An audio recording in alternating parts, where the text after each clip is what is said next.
And with the time just coming up to 12, it's over to Bob Preston in the Midnight Newsroom. BBC News at 12 o'clock. The jury in the Albion bank fraud trial is spending its fourth night in a London hotel tonight, after failing yet again to reach a verdict. The trial continues tomorrow. The first major opinion poll since the election indicates growing popularity for Prime Minister Harry Perkins and his radical policies. Foreign Secretary Tom Newsom's successful negotiations with the Moscow State Bank appear to have been welcomed by the public. Hope you don't mind. I can't stand praise. It's your news, Governor. Manipulate it as you wish. To think Gladstone and Asquith and Ramsay Mack and Neville Chamberlain must have played darts in this very room. Give you a fine sense of history, wouldn't you say? Oh, destiny dripping from every orifice. Does the Ministry of Defence supply this dartboard? No, you've got to provide your own. At least I know now it's not bugged. Here's to stuff an establishment. Excuse me. Yeah. Not my game. Hope I'm not keeping you from woman you love. No, she's dining out with the family. They don't approve of me, and I do not approve of them. I lay bread, are they? Oh, yes. Deadly stuff, that high breeding. My grandfather taught me to play darts. He were a steel worker. They were killed at work. They were splashed in molten steel. Makes it sound like fun and games at seaside. Splashed. Question. If you're splashed by molten steel, is it death by burning or by scalding? Either road. Management said it were his own negligence. No compensation. Yet. Double top for game. Ah. How's that? I don't know. Did you win? I'm a good sport, but a very bad loser.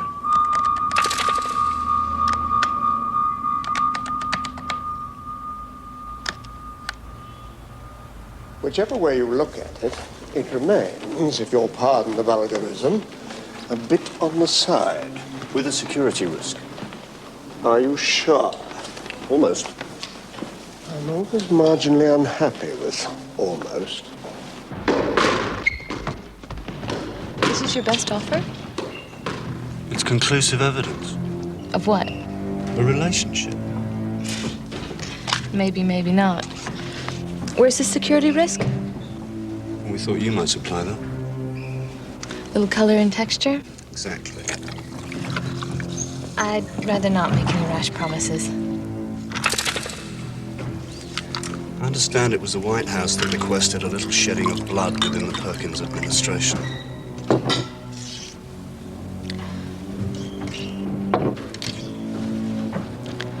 Okay. You just negotiated yourself a rash promise. It may be a good story, but these are the lousiest photographs I've seen since my holiday snaps. We do have standards, you know. Well, okay, but if we were playing Spot the Judas, I know who my money's on. Can't stand that man. Little shit. What do you think? Oh, we'll be accused of playing dirty tricks. Again? Oh, I have nothing against dirty tricks, providing they are deeply felt and really sincere. And finally, advance notice that we will be meeting TUC leaders in the very near future to finalize our plans for revitalizing industry and getting Britain back to work. Real work, as opposed to schemes. Any questions? Do you anticipate any problems with the trade unions? No. Many of my best friends are trade union leaders. I wonder if the poll workers know that. Are you planning any more secret errands for the Foreign Secretary? Certainly not. The Foreign Secretary is entirely responsible for his own secret errands.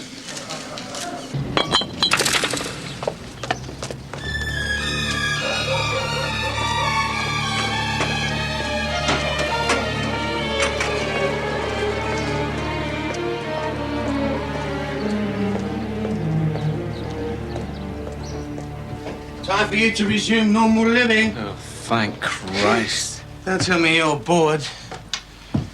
Has he come out yet? No.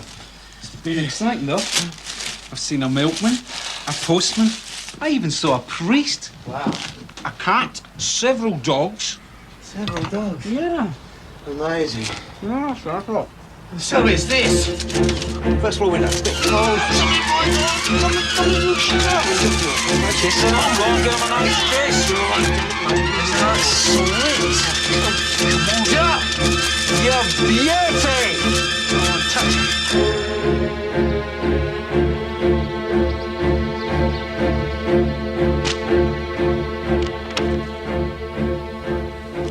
How long has it been going on?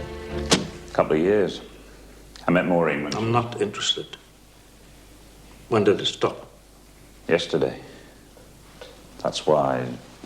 That's why you were crying. Yes. And the orchestra were playing Hearts and Flowers. I didn't think anyone knew. We'd always been very careful for obvious reasons. Tell me about the IRA. A lot of crap. Explain to me why it's a load of crap. The flat above Maureen's was once occupied by an Irishman with IRA connections. Did you ever meet him? No. Did Maureen Jackson ever meet him? Yes, I think so. Look, Harry, this is like a cross-examination. Yes, it is. This is what the security people have told me about the situation. I've got to check if you're both telling the truth. Well, of course I'm telling the truth. I know. There was never any threat to anyone's security. Except mine. And Annette's. Below the belt, comrade. More your territory, I would have thought. Well, I brought you a letter of resignation. If you want it.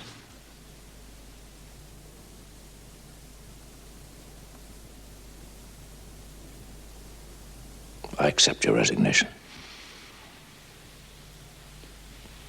I see. Well, it looks like I snatched disaster from the jaws of victory. Clear your desk, Tom. Buy Annette some flowers on the way home.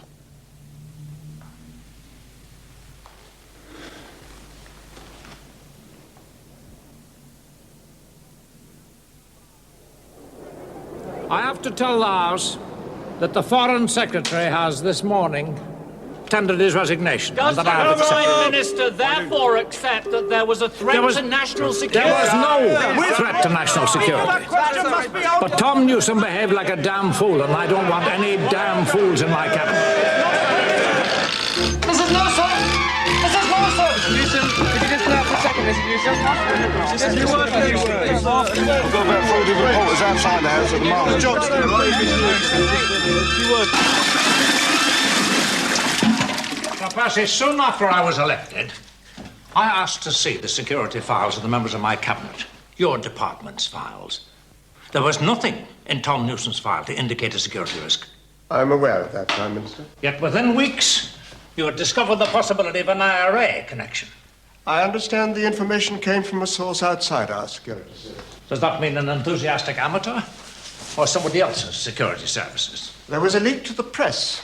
So far, I've been unable to identify the source. You might start with Sir George Farson. His newspapers were first out of the traps. When you speak to Sir George, ask him if he's informer in an American accent. I don't quite see the point of that, Prime Minister. Well, if he says no, we'll have eliminated 200 million suspects. Good spy catching technique. Downing Street Press Office. Rule number one. No, I'm Make the afraid buggers no. shuffle uneasily in their shiny shoes. Have you tried Sorry? to reach Who gave Farson the story? Well, I imagine he's clearing his I'll desk. find out. There's a good I know lad. the Prime Minister will be making a statement on that later today. Downing Street Press Office. I'm a journalist, not a private investigator. You're an investigative journalist. Investigate. There's one. Taxi!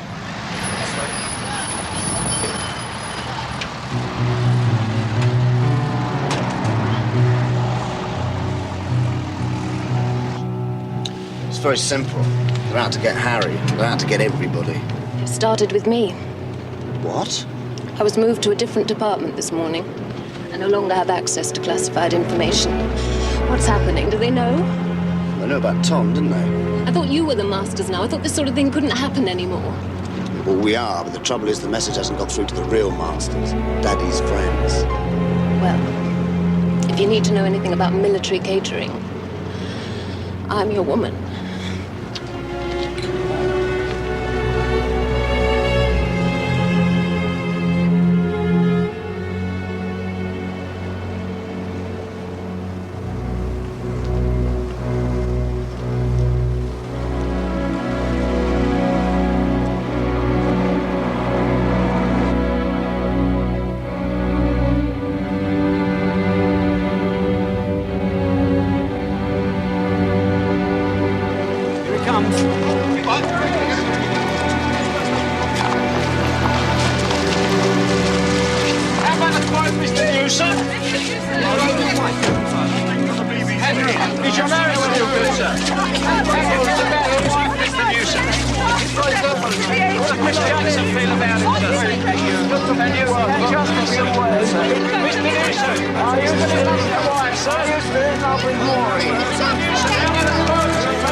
One of them probably has a telephoto lens, looking for evidence of a homosexual relationship.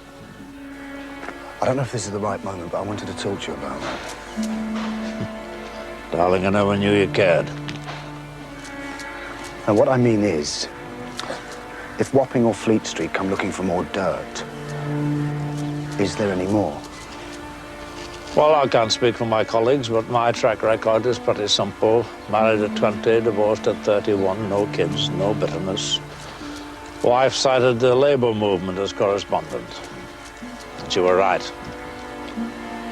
Then, once upon a time, a brief encounter with a woman called Helen.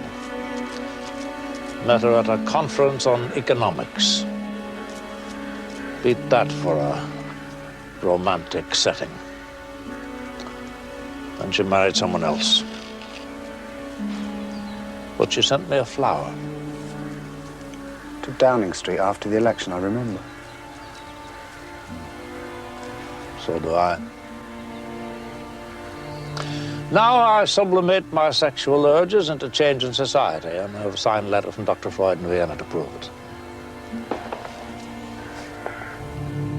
Last time I was talking to Annette Newsom. She said, we'll get it right this time. Won't we, Harry?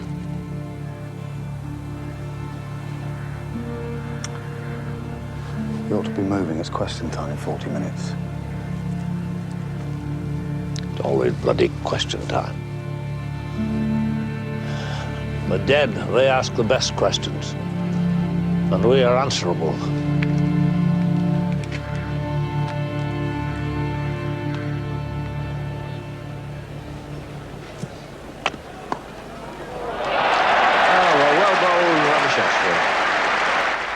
him coming down the wicket. My mother was actually disappointed that you couldn't come for the weekend. Mother was disappointed, so was I. I mean, to explain to her that it's our class differences that make any meaningful relationship quite impossible. No, I said you were far too busy. Busy with what, the revolution? I just said you were busy. I might have enjoyed it. Brandy and cigars in the drawing room. Puking in the pantry? No, thanks. I don't think it's a good idea at the moment. Give Mummy and Daddy my fondest love. Oh, good. Do you really like watching that stuff? As it happens, yeah. Cricket symbolises the class war. And to aid identification, both sides dress in white.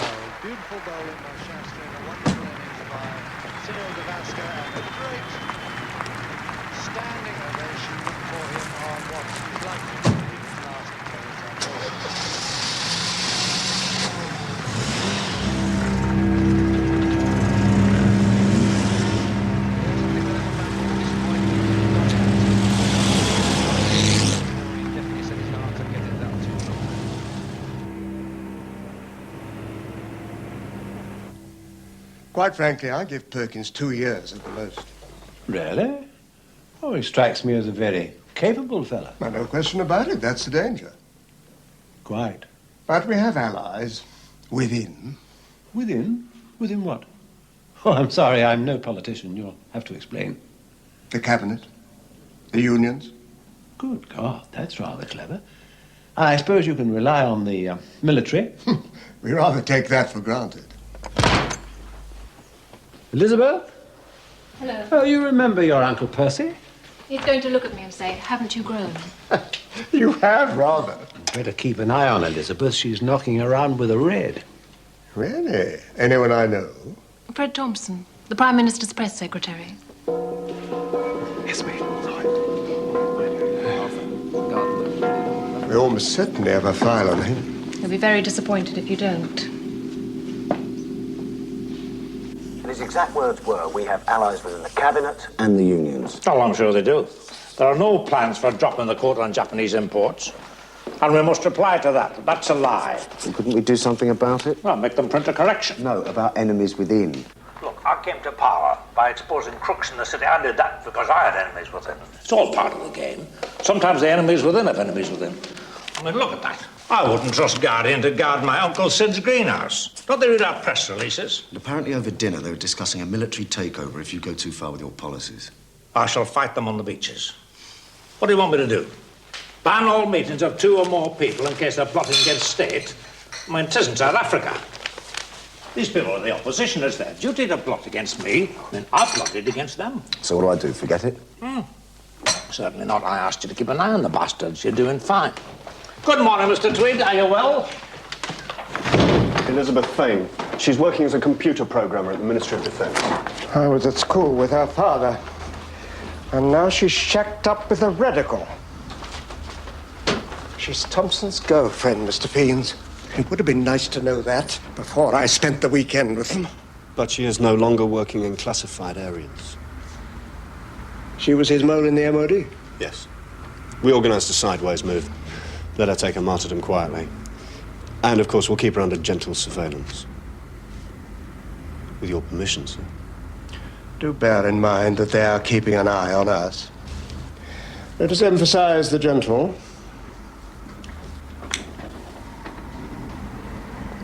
One day, Mr. Fiends, you will have the entire population under permanent 24-hour surveillance. Will you be happy then? Happy? Satisfied. And we have to protect the freedoms our ancestors bequeathed to us. Do I have your authority?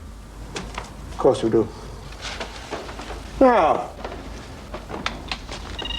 considering our brothers and sisters in the trade union movement,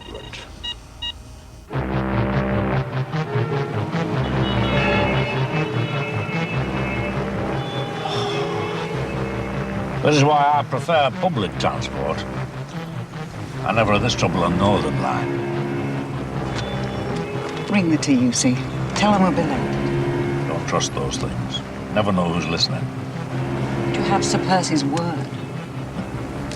I don't think his concept of freedom matches mine. Sir Percy's people don't listen to our phone calls. The Americans listen. And they tell Sir Percy what they hear. Evidence? Oh, common sense. It's what I would do in their position. But I'm a low-down, scheming bastard. Takes one to know one. The Prime Minister arrived at the TUC. The question remains. Can the pledges agreed between the unions and the Labour Party in opposition be turned into a practical plan of... I'll do it again. Keep running. The Prime Minister arrived at the TUC. What problems do you anticipate selling your 5-year plan to trade unions? I'm not selling it to them. We wrote it together when I was in opposition. Well, what about the miners? Miners are my best friends. Oh, they weren't very pleased about your play price. Power workers? Power workers are also my best friends. Any other best friends? National Union of Journalists. What message will you be giving the unions about unemployment? I'm against it. Power workers. Welcome to the Oh, thank you.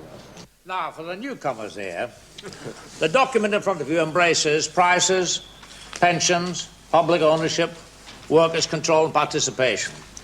Now, we propose to take control of pension and industrial funds and make industrial capital available at low rates of interest to kick some life back into the economy.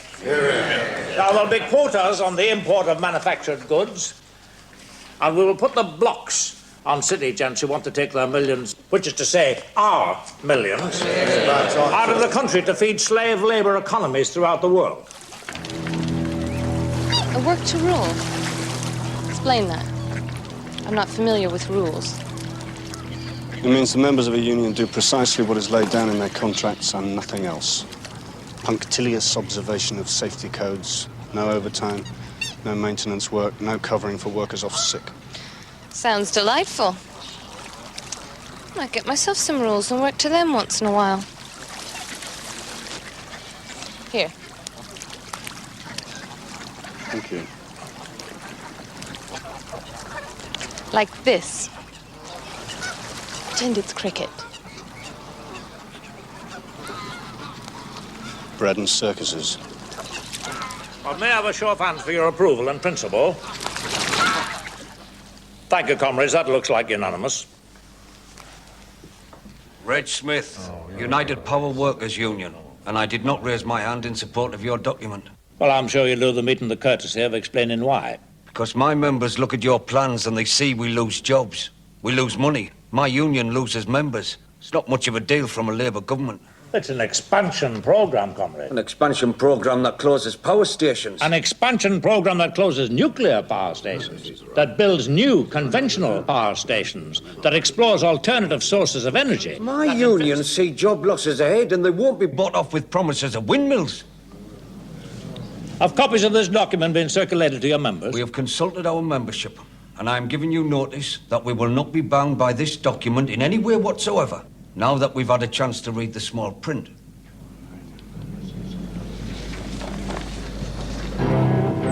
What's Reg Smith playing at? Getting it named out for a peerage from the next Tory government. Normally so moderate and invisible. Oh, there was always a pain in the arse. Now it looks like it's been bought off as well.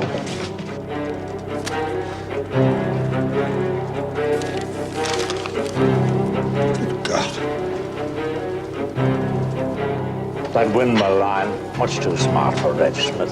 Somebody's pulling the strings.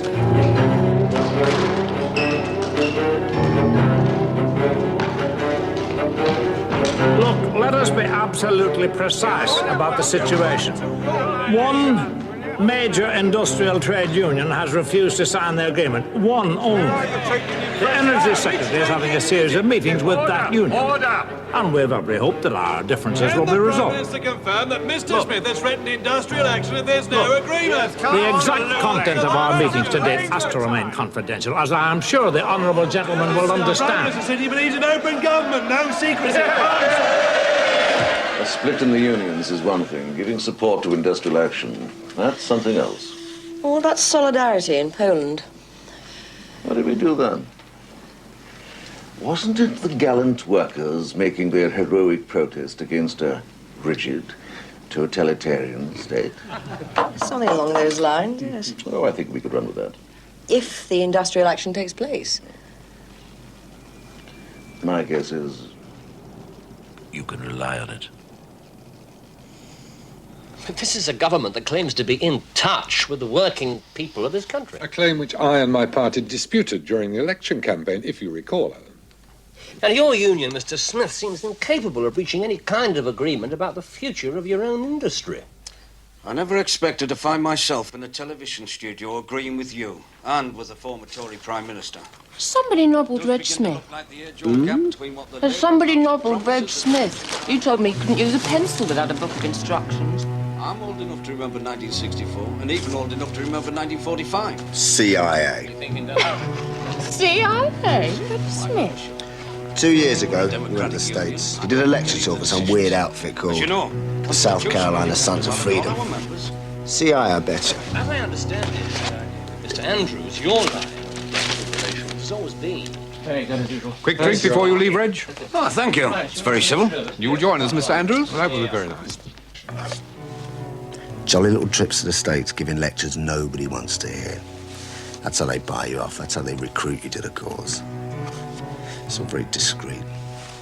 Phone call here, little drinky there, quiet word in the club.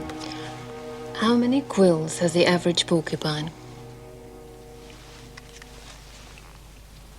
5?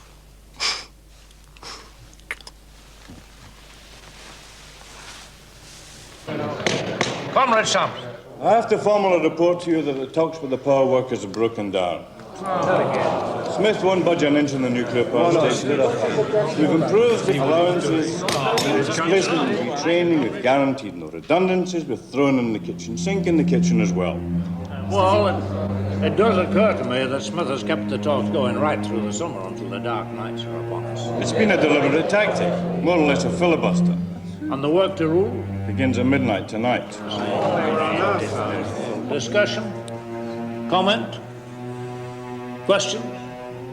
If Smith wants a show of force, let's give him one. Declare a state of emergency, immediately. I'm not finding Balmoral to get the King's signature on a piece of paper allowing a Labour government to use troops against power workers. I wouldn't rely on the military carrying out your orders either. No, the question doesn't arise. What does arise? I assume we have some sort of emergency plan. Naturally. Generators for hospitals and other essential services, limitations in power for advertising, shopping... And these plans exist on the ground? Of course they do. Not just on paper? And if it goes into a third week, it will be short time working in the factory. A 3-day week? Come back, Edward Heath. All is forgiven. We know what happened to Edward Heath. In 1974, Joe Gormley and the miners had a case. They were fighting for a living I think wage. Reg Smith has a case in his turn. Reg Smith hasn't got a case. He's got a grudge. Oh, that's hardly Wouldn't fair. forgive anybody for being a socialist. Thank you, comrades. Thank you. One word. Blackout. That's it. Like gotcha. And make it white on black. Strictly speaking, it should be black on black. The power union's work to rule has had an immediate and dramatic effect all over the country. There have been electricity cuts of up to 4 hours in London and in many other major cities. Among the worst affected have been commuters in the southeast, whose rush-hour rail services were badly disrupted this evening. Many tens of thousands were stranded between stations when the power to large sections of the network was abruptly cut off between 6 and 8 o'clock. The government is appealing to industry and to householders to be economical in the use of electricity, especially during periods of peak demand, and to turn off all non-essential lights and machinery.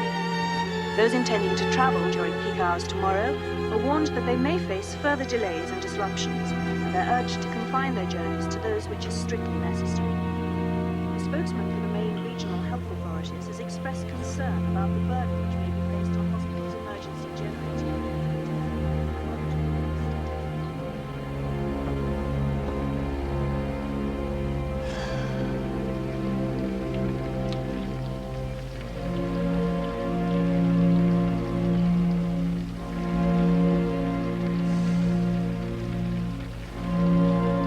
Center page, double spread, headline.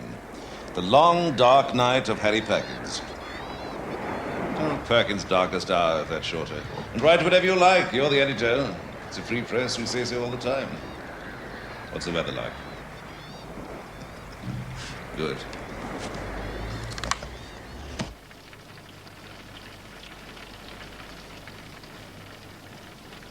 Prime Minister, it's been called Harry Perkins' darkest hour.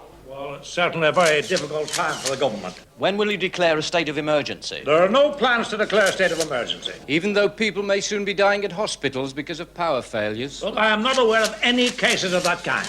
We're looking for one, yes. Obviously an old lady for preference. Why we're trying, God knows.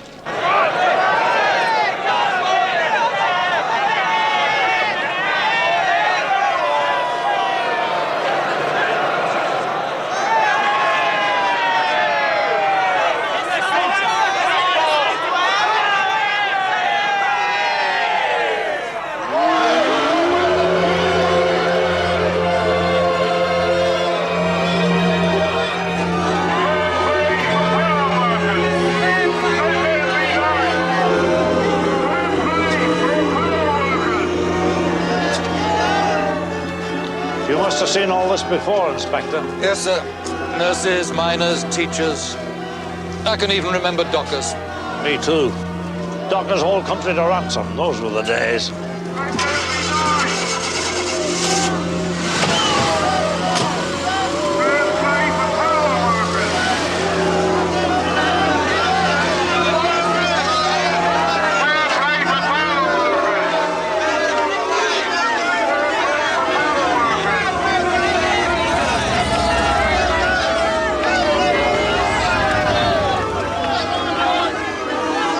What do you think of it all? Professionally speaking, sir, I have no political views. But you cast your vote at election time. Yes. Not for me, I bet. It's a secret ballot, sir. Forgive me, it was an improper remark. I apologize.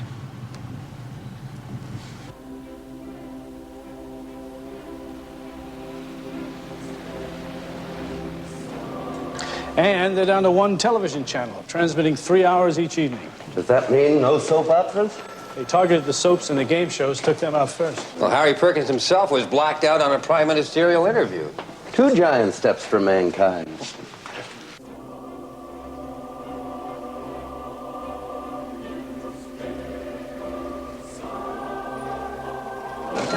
No, there are no plans for declaring No, a there'll be state no of further statements today. No, there's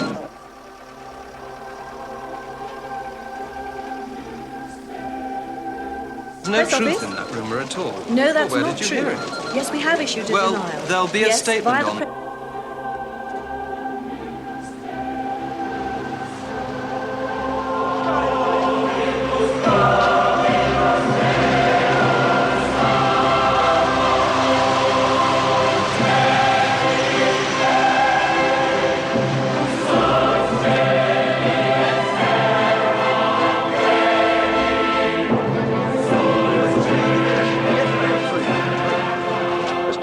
Explained that the chickens had died when the power was cut off at his farm early yesterday.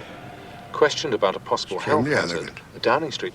Well, don't work too late. The senior High it looks Court like I'm gonna judge be has working warned the late government that it may be exceeding its legal Well, you're powers never if it alone tries with to an impose a emergency power settlement on the generator, Power are you? Workers' Union, and that it could face the threat of injunction if it does so. Why do you think you can manage In a without me? closely worded article published today in the magazine Justice, You're Sir lucky John it runs Dutton on argues batteries that the then, aren't you? government has a clear statutory obligation to The leader of the opposition has bitterly attacked the government's handling of the power crisis and has blamed the personal style of the Prime Minister for what he called a series of intransigent blunders, as a result of the leading to disruption of the Mr. past week's Perkins work to to accept rule. personal responsibility, Control Centre bringing at the West country to a Street virtual standstill. accuses the Prime Minister of betraying the hopes and aspirations of the working class, and what he calls an outdated policy of futile Calling on the government for firm action, he criticised its past lack of decisiveness.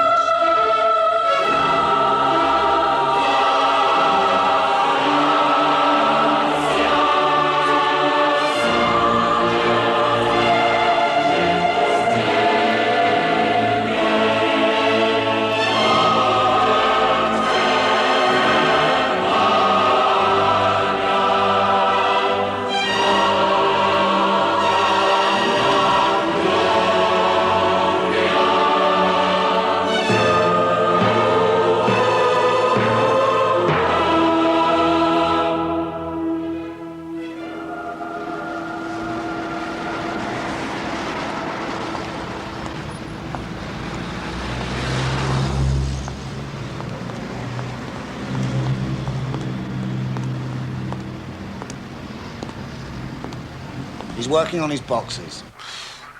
It's business as usual. There's really nothing more I can tell you. I can confirm that he's not flying to... Repeat, not flying to Balmoral. I don't bleeding know where he is, do I?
Mr. Perkins. Mr. Patel. It's very good to see you again. Is it? Is it really? Oh, yes. I am very proud. I say to people, my neighbor, Mr. Perkins, the Prime Minister. Proud? What about all these things you say about me? I know they are lies. I sell cigarettes too, but I never smoke. Did you want to buy something, Mr. Perkins? Well, I'm trying to give up newspapers, but I suppose I could take a box of matches. Hello? On the house. I could be accused of taking bribes. Don't be so bloody daft. And I tell you something else. You are not Red Scum.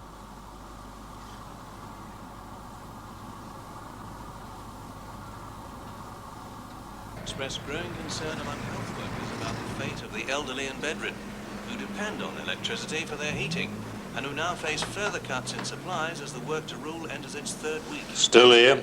Many parts of the North and Midlands... Oh, yeah, I'm utterly dedicated to the pursuit of truth. And you a journalist? Yeah, and I'm letting the side down, but you know how it is when you're... You find any? Oh, yes. Give me darts. You know I don't play darts. I'll play for you.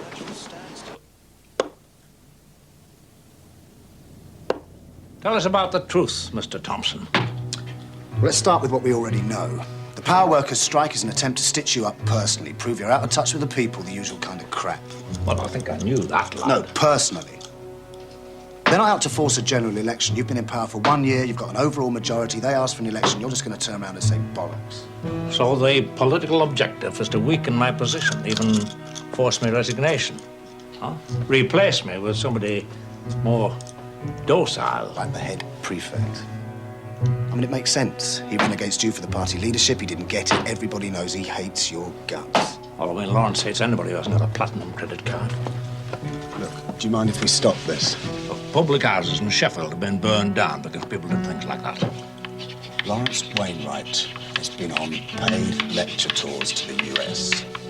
Reg Smith has been on paid lecture tours to the US. So, let's be real shifty and assume that they're in the pockets of the CIA. What else have you got to offer me? Wainwright and Smith have both written articles for George Fison's newspapers over the last 2 or 3 years. Now, as far as I know, all Smith's stuff has been ghosted because he hasn't actually mastered joined-up writing. But if we add... Alford? Alford as in BBC? Yes. Wainwright and Fison were both on the General Advisory Council for the BBC. Now, Elizabeth has told me that all 3 of these are members of her father's club. I imagine Sir Percy Brown's a member of that club, too. Right. Sir Percy Brown is probably a member of every club in London apart from Ronnie Scott's. But can we really tie these people to the Americans? Oh, yes. There's a woman called Chambers. She works at the American Embassy, a cultural attaché of some sort. Now, it's a very, very tenuous link, but she's a Californian-style health freak. She and Wainwright are both members of the same squash club, but there is absolutely no evidence that either of them have ever met. Yeah, but there's no evidence that they haven't. Exactly. So, a deliberate conspiracy involving all these people? Yes. But no real evidence? Of course not. That's the whole point. These people don't sit in committee and plan the downfall of an elected government. They don't keep any minutes. You can't actually prove it. You just have to know how it's done. Oh, thanks for all your help.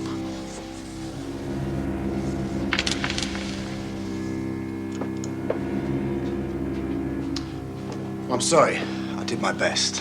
Oh, don't worry, son. The boy Thompson, he done great.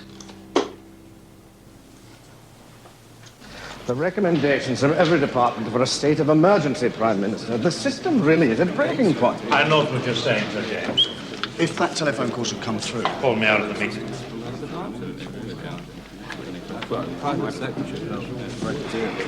There is no alternative. That's a good line. Where did you steal We it? have to stand up to the power workers. We have to demonstrate our strength. And get the trains running on time. We hardly have any trains running at all. It's chaos. Of course there is no alternative. Comrades, if you please, comrades. We're 10-minute adjournment for tea and restoration of objectivity while I take a telephone call. Any news?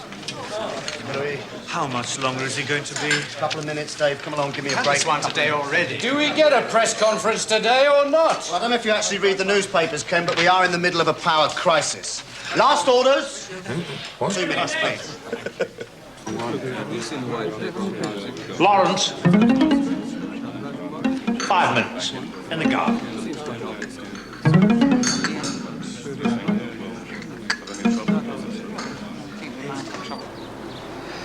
Now, Lawrence, evil things have been reported to me about you, and I think you should know about them. Well, you'll have to explain. And so I shall. Full and frank explanation. Item. You are paid £1,000 a year by the Power Workers' Union to act as their parliamentary advisor. Well, it's public knowledge. It's listed in the members' register. Yet you recommend a show of force against the union whose interest you represent. I mean, that doesn't add up. Unless it relates to your relationship with Sir George Fyson. Well, I've written for Fison's newspapers. I was paid the proper rate for the job. There's also something vague here about your friendship with a Miss Chambers of the U.S. Embassy, members of the same squash club. Gathered at a joint booking there last week. Lecture tours to the States. It's all circumstantial, you know. I mean, it probably doesn't mean a damn thing. Any more than belonging to the same gentleman's club in the West End as Mr. Alford from the BBC. And our very own Sir Percy Brown from the Security Service. So none of it means a thing. It's all highly circumstantial. Yeah, my feeling exactly. In which case? In which case, you see, I have to make a choice. And when these matters haven't been reported to me, do I insist on an immediate inquiry? Private or public? Public inquiry? I mean, I prefer public, since I hate and despise secrecy. Or a well-timed leak to a sympathetic newspaper. I suppose there is another way. Which is? You get on the phone to your friend Reg Smith and you tell him that unless he's back at the negotiating table by this afternoon, that heads will roll in the sawdust. Like his. Like yours. I have you by the short and curlies, comrade. You always were a dirty fighter. Your friends would do well to remember that.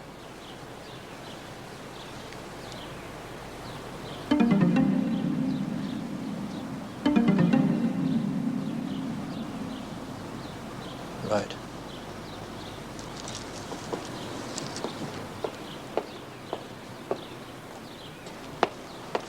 Ambitious, but fundamentally spineless.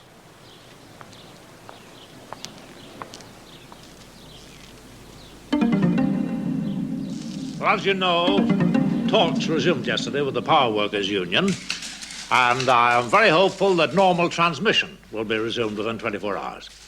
Now, meanwhile, back at the ranch, as you've heard, there have been a couple of team changes.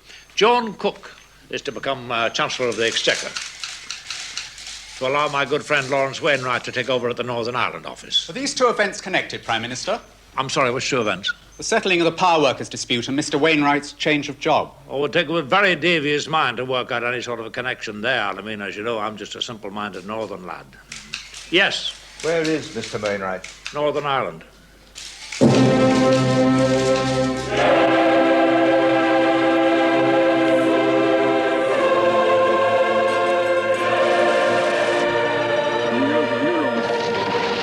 Well, civilization's been restored. Price is Right, Come Dancing, Ice Skating from Nottingham, and a second chance to see the repeat series of Fortunes of War. How's Harry? Not good. Very big slump in the opinion polls. Apparently, the voters are allergic to shivering in the dark.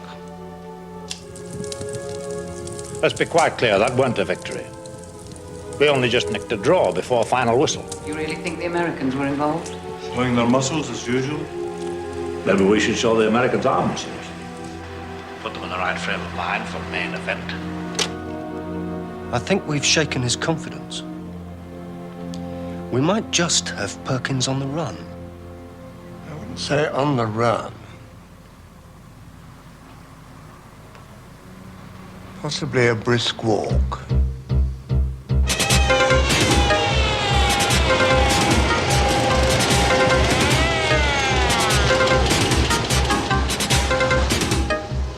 Mr. Ambassador, I would like you to convey a message to your president in Washington.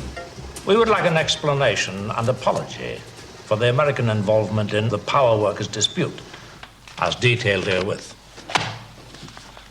I'm also considering a deportation order against your Miss Chambers, who really will have to learn how to behave herself when she's in a foreign country, also detailed herewith. Well, these are very serious accusations, Mr. Prime Minister. Of course, I wouldn't waste your time or mine on trivial accusations. I would also like to finalize a date for discussion of removal of your military bases from our country. I suggest a weekend at Chequers, my country seat. I understand that the President has already arranged a team for that very purpose. The A-team. I beg your pardon. I take no notice. It's been a difficult few weeks. I've also suggested possible dates for the first meeting, together with a provisional agenda. I see. And do you have any other message that you'd like me to convey to the President? Have a nice day.